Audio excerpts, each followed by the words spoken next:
ನಮಸ್ಕಾರ. ನನ್ನ ಡೈಲಿ ವ್ಲಾಗ್ಸ್‌ಗೆ ಸ್ವಾಗತ. ಶಾಲೆ ವ್ಲಾಗ್ಸ್ ನನ್ನ ವ್ಲಾಗ್ ಸ್ಟಾರ್ಟ್ ಆಗೋದೇ ನನ್ನ ಕಿಟ್ಟಿ ಜೊತೆಯಲ್ಲಿ. ಆ್ಯಂಡ್ ಇವತ್ತು ಯಾವ ಕೆಲಸನೂ ಮಾಡಿಲ್ಲ.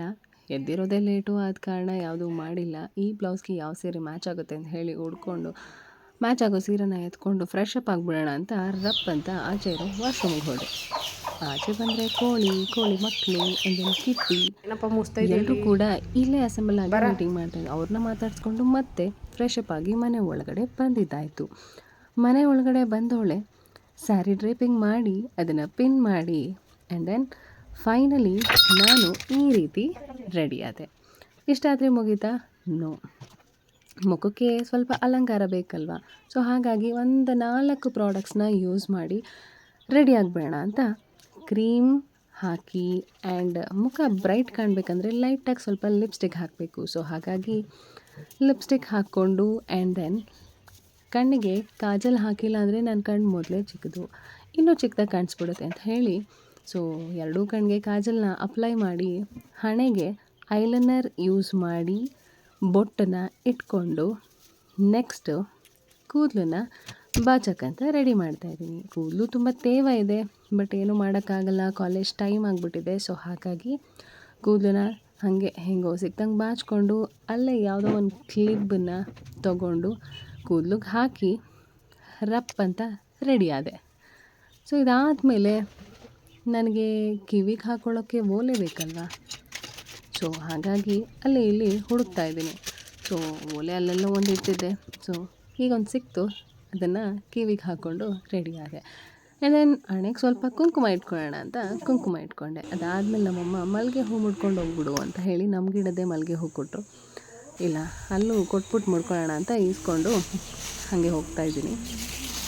ಆ್ಯಂಡ್ ದೆನ್ ಬಂದವಳೆ ಗಾಡೀಲಿ ಹೆಲ್ಮೆಟು ಎಲ್ಲ ಇಟ್ಟು ರಪ್ ಅಂತ ಗಾಡಿ ತೆಗೆದು ಸ್ಲಿಪ್ಪರ್ ಹಾಕ್ಕೊಂಡು ಹೊರಟೆ ಬಿಟ್ಟೆ ಕಾಲೇಜ್ ಕಡೆಗೆ. ಸೊ ನನ್ನ ಗಾಡಿ ಸ್ಟಾರ್ಟ್ ಆಗೋಯ್ತು. ಸೊ ಈಗ ಹೊರಟಿದ್ದೆ ಕಾಲೇಜ್ ಕಡೆ ಹೋಗುವಾಗ ಇಲ್ಲಿ ನೋಡಿ, ಇದು ನಮ್ಮೂರಿನ ಶನಿದೇವರ ದೇವಸ್ಥಾನ. ಸೊ ಅವ್ರಿಗೆ ಕೈ ಮುಗಿದು ಸೊ ಮುಂದೆ ಹೋಗ್ತಾ ಇದ್ದೀನಿ. ನಮ್ಮೂರವರೇ ಆಂಟಿ ಮುಂದೆ ಬಂದರು, ಪಾಸ್ ಆದರು. ಆ್ಯಂಡ್ ಹಾಗೇ ಮುಂದಕ್ಕೆ ಹೋಗ್ತಾ ನಮ್ಮೂರಿನ ಗೌರ್ಮೆಂಟ್ ಸ್ಕೂಲ್ಗೆ ಹೋಗ್ತಿರುವಂಥ 3 ಜನ ಮಕ್ಕಳು ಕೂಡ ಪಾಸ್ ಆಗ್ತಿದ್ದಾರೆ ನೋಡಿ. ಸೊ ಇದೆಲ್ಲ ನೆನಪು. ಆ್ಯಂಡ್ ದೆನ್ ಇದು ಪಕ್ಕದೂರಲ್ಲೂ ಮಕ್ಕಳು ಸ್ಕೂಲಿಗೆ ಹೋಗ್ತಾಯಿದ್ರು. ಆ್ಯಂಡ್ ದೆನ್ ಹಾಗೆ ನಾನು ಮುಂದಕ್ಕೆ ಹೋದೆ. ಅಲ್ಲಿ ಯಾರೋ ಆಂಟಿ ಡ್ರಾಪ್ ಕೊಡವಾ ಒಂದಷ್ಟು ದೂರ ಅಂತ ಕೇಳಿದ್ರು. ಅವ್ರನ್ನ ಕೂರಿಸ್ಕೊಂಡು ಹಾಗೆ ಮುಂದೆ ಬಂದು ಅವರನ್ನು ಇಳಿಸಿ ನಾನು ಪಾಸ್ ಆದಮೇಲೆ ಆಲ್ರೆಡಿ ಟೈಮ್ ಆಗಿಬಿಟ್ಟಿದೆ. ಆದರೂ ವಿಡಿಯೋ ಮಾಡಿಕೊಂಡು ಹೇಗೋ ಮುಂದಕ್ಕೆ ಬಂದೆ.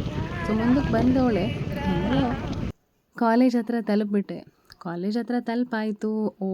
ಲೇಟ್ ಆಗಿಬಿಟ್ಟಿದೆಯಲ್ಲ, ಇನ್ನೇನು ಮಾಡೋದು, ಕೊಡಲೇಬೇಕು. ಅದಕ್ಕೆ ತುಂಬ ಫಾಸ್ಟಾಗಿ ರಪ್ರಪ ಅಂತ ಹೆಜ್ಜೆ ಹಾಕ್ಕೊಂಡು ಕಾಲೇಜ್ ಕ್ಯಾಂಪಸ್ ಒಳಗಡೆ ಓಡ್ತಾ ಇದ್ದೀನಿ. ಈ ಥರ ಓಡ್ತಾ ಇದ್ದೀನಿ. ಸೊ ಓಡಿ ಎಲ್ಲಿ ಬಂದು ನಿಂತೆ ನೀವು ನೋಡಿ. ತಮ್ಮ ಇಂಪ್ರೆಷನ್ ಅದು ಬೇರೆ ತಗೋತಾ ಇಲ್ಲ, ನಾನು ಬಿಡ್ತಾ ಇಲ್ಲ. ಸೊ ಫೈನಲಿ ಅದಾಯಿತು. ಸೊ ನೆಕ್ಸ್ಟು ಸೈನ್ ಮಾಡಿ ಮೇಲೆ ಹೊರಟವಳೆ. ಅಲ್ಲಿ ಒಬ್ಬ ಸ್ಟೂಡೆಂಟ್ ನಿಂತಿದ್ದ. ಹಾಗೆ ನೋಡಿ ಇಲ್ಲಿ ಸಿಗ್ತಾನೆ. ಇನ್ನೂ ಮುಂದೆ ಹೋಗ್ಬಿಟ್ನಾ? ಇಲ್ಲಿದ್ದಾನೆ. ಪಾಪ ಅವನಿಗೆ ನಾನು ವೀಡಿಯೋ ಮಾಡ್ತಿರೋದು ಗೊತ್ತಾಗ್ಬಿಡ್ತು. ಇಲ್ಲೊಂದಷ್ಟು ಜನ ಮಕ್ಕಳು ನಿಂತಿದ್ರು. ಇವರಿಗೆಲ್ಲ ನಾನು ವೀಡಿಯೋ ಮಾಡ್ತಾ ಇರೋದು ಗೊತ್ತಾಗಿ ನಾಚ್ಕೊಂಡು ಓಡ್ತಾ ಬಿದ್ದಿದ್ರು. ಆ್ಯಂಡ್ ದೆನ್ ಮಲ್ಲಿಗೆ ಹೂ ಕಟ್ ಮಾಡಿ ಇಲ್ಲಿ ನಮ್ಮ ಕೊಲಿಗೂ ಸ್ವಲ್ಪ ಕೊಟ್ಟೆ. ಅದಾದಮೇಲೆ ತಿಂಡಿ ತಿಂದಿರಲಿಲ್ಲ, ಅಲ್ಲೇ ಹೋಟ್ಲಲ್ಲಿ ತರಿಸ್ಕೊಂಡು ತಿಂಡಿ ತಿಂದೆ. ಇದು ಮಧ್ಯಾಹ್ನ ಮಕ್ಕಳು ಲಂಚ್ ಮಾಡ್ತಾಯಿದ್ರು. ಹಾಗೆ ಒಂದು ವೀಡಿಯೋ ಮಾಡೋಣ ಅಂತ ಹೋದರೆ ಮುಖ ಮುಚ್ಕೊಂಡು ಕೂತ್ಕೊಂಡ್ರು. ಇದು ಕೆಲವು ನಂಬರ್ಸ್ ಇದ್ವು, ಅವರಿಗೆಲ್ಲ ಕಾಲ್ ಮಾಡಬೇಕಿತ್ತು ಅಂತ ಕೊಟ್ಟಿದ್ರು. ಆ್ಯಂಡ್ ದೆನ್ ಫೈನಲಿ ಕಾಲೇಜ್ ಮುಗಿಸ್ಕೊಂಡು ಮತ್ತೆ ಸೈನ್ ಮಾಡಿ ಆಚೆ ಬಂದರೆ ನಮ್ಮ ಮಕ್ಕಳು ಫೋಟೋ ತೊಗೋತಾ ನಿಂತಿದ್ರು. ಸೊ ಫೋಟೋ ತೊಗೊಂಡು ಆಚೆ ಹೊರಡ್ತಾ ಇದ್ವಿ. ಆ್ಯಂಡ್ ದೆನ್ ಫೈನಲಿ ಇವತ್ತಿನ ಡೇ ಇಲ್ಲಿಗೆ ಮುಗೀತು. ನಮ್ಮ ಮಕ್ಕಳು ನನ್ನನ್ನು ನಾಚಿಕೊಂಡು ಓಡ್ತಾ ಬಿದ್ದಿದ್ದಾರೆ. ಸೊ ದೆನ್ ನನ್ನ ಗಾಡಿ ಎತ್ಕೊಂಡು ನಾನು ನಮ್ಮೂರ ಕಡೆ ಹೊರಟಿದ್ದಾಯಿತು. ಸೊ ಇಲ್ಲಿಗೆ ಇವತ್ತಿನ ವ್ಲಾಗ್ಸ್ ಮುಗೀತು. ಆ್ಯಂಡ್ ದೆನ್ ದಾರಿಲಿ ಹೋಗುವಾಗ ನನ್ನ ಹಳೆ ಸ್ಟೂಡೆಂಟ್ ಕೂಡ ಸಿಕ್ಕಿದ್ಲು. ಅವಳನ್ನು ಮಾತಾಡಿಸ್ಕೊಂಡು ಮುಂದೆ ಹೊರಟೆ. ಆ್ಯಂಡ್ ಇದು ನಮ್ಮೂರಿನ ಕಡೆಗೆ ದಾರಿ. ಮತ್ತು ನಾನು ಹೊರಟಿದ್ದಾಯಿತು. ಆ್ಯಂಡ್ ದೆನ್ ಬಂದೆ ಆ್ಯಂಡ್ ಇದು ನಮ್ಮೂರ ಹತ್ರನೇ ಇರೋ ಒಂದು ಸ್ಕೂಲು. Thanks for watching.